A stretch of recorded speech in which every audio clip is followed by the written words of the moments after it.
Alright, we just used 250 grams of the starter, and so it's now time to feed it to get it ramped up to bake again. So looking in there, there's probably about a half cup of starter left. I don't measure or weigh out my feed, so I just grab that's a half cup all-purpose flour. Just dump it right in there.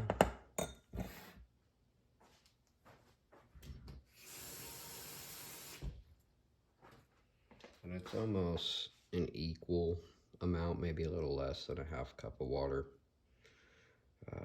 room temperature. Just dump that in, stir it up.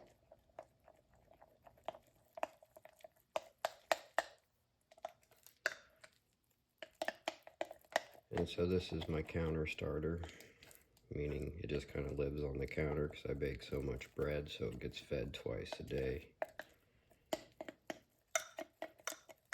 If you keep your starter in the fridge, it only needs to be fed once a week.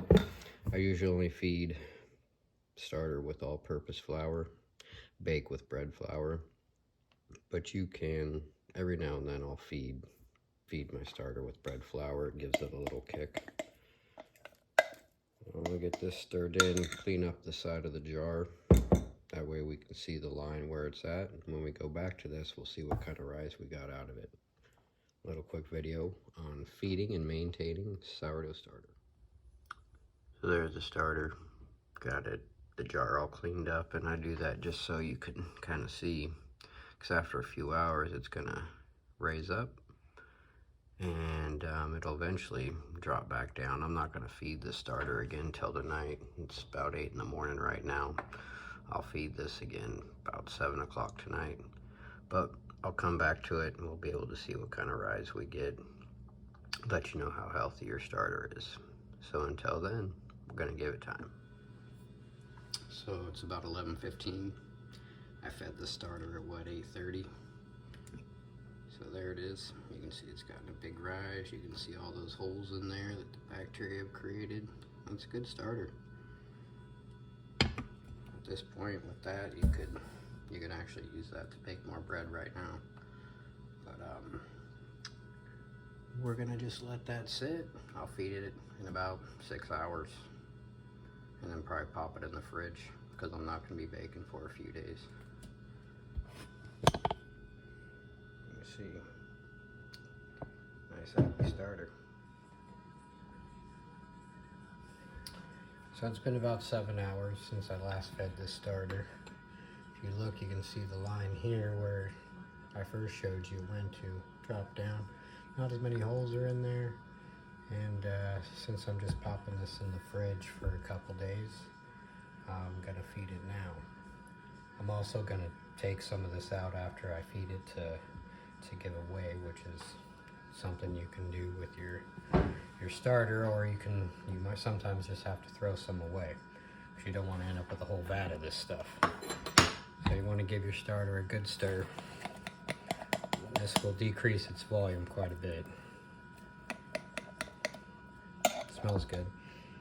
Kind of like beer, almost a beer smell really. It shrinks down quite a bit. For this one, I'm going to give it a nice level cup of all-purpose, half cup of all-purpose flour, followed by a scant cup, half cup of warm water.